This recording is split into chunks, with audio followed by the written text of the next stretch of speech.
Welcome to this explainer. Okay, whether you're launching a sleek new tech startup, opening that neighborhood bakery you've always dreamed of, or maybe you're buying a rental property, getting your paperwork right, that is the absolute foundation of your success. Today, we're demystifying the exact roadmap for making your business 100% official in the city of brotherly love. In the next few minutes, we're going to transform what honestly feels like an overwhelming mountain of red tape into a crystal clear, actionable blueprint. So, let's just dive right in by asking the most important question for any prospective Philly entrepreneur. Are you truly ready to start your business? You might be tempted to just throw open your doors and, figure out the paperwork later. But uncovering exactly why skipping the licensing process is just not an option is where we absolutely need to begin. Because the stakes for skipping this are incredibly high. Operating illegally, that can lead to devastating $300 daily fines. Yeah, every single day. But honestly, it goes way further than just financial penalties. If you ignore compliance, the Philadelphia Police Department can literally shut your doors with a cease operations order. And worse, the city can permanently revoke your commercial privileges.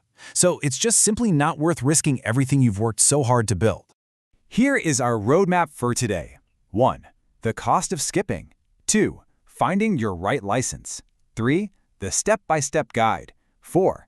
Navigating common application traps. 5. Real-world Philly scenarios. And finally, 6. Essential resources for success. All right, kicking things off with Section 1, the cost of skipping. We're looking at the legal implications of non-compliance. Moving right along to Section 2, finding your right license. Let's decode the different types of Philly business licenses out there. Now, there is a critical difference between the two main categories you're going to encounter. On the one hand, we have the Standard Commercial Activity License, or CAL. This is the big one. It's required for most general businesses, restaurants, and retail stores, even if you're actually based outside the city but you conduct business within it. Then, on the other hand, we have the Specialized Activity License. This one is strictly reserved for nonprofits and small-scale landlords, specifically folks renting out up to 3 units in a building where they also live. Knowing which side of the fence you fall on is your true starting point. So here's a crucial point. You absolutely cannot get your commercial license without first securing your PHTIN. What is that? The Philadelphia Tax Identification Number is a unique 10-digit master taxpayer identifier. Basically, it acts as the mandatory master key in the city's tax system. It consolidates all of your municipal tax obligations, things like the business income and receipts tax or the wage tax, under one single account profile. Just think of it like your federal EIN, but tailored exclusively for Philadelphia local taxes. Okay, on to Section 3, the step-by-step guide. This is your chronological path to approval. You're going to want to follow these 4 exact steps in chronological order. First, complete your state registration with Pennsylvania. Second, secure your Federal Employer Identification Number, your EIN, from the IRS. Third, register for your Philadelphia Tax Identification Number, your PHITN, right through the Philadelphia Tax Center. Only then, for Step 4, should you log into the city's Eclipse portal to apply for your commercial activity license. Listen, making sure you lock down your state and federal credentials before you even touch the city's local system, that is the absolute secret to a smooth application. And when you finally sit down at your computer to apply, you must have a specific checklist of documents sitting right in front of you. You're going to need your federal EIN or Social Security number, your City of Philadelphia tax account number, and, if you collect sales tax, your Pennsylvania State Sales and Use Tax number. Having all of these completely ready to go prevents your application from timing out, or worse, just getting rejected. Now, I've got a fantastic surprise for your startup budget. Acquiring a lifetime commercial activity license in Philadelphia actually costs $0. You heard that right. The license itself is completely free. Plus, it's a lifetime credential that never needs to be renewed, provided you just stay compliant with your local taxes. Let's head into Section 4, navigating common application traps.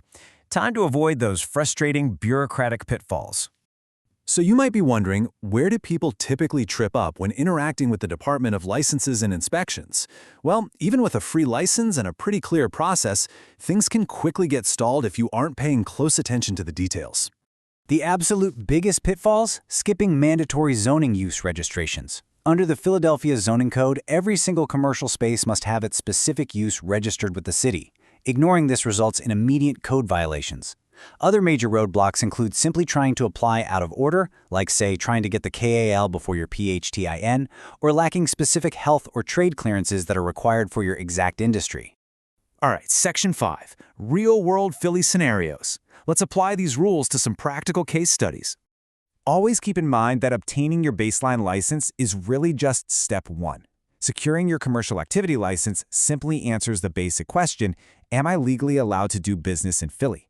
From there, your specific industry is going to strictly dictate your next mandatory moves.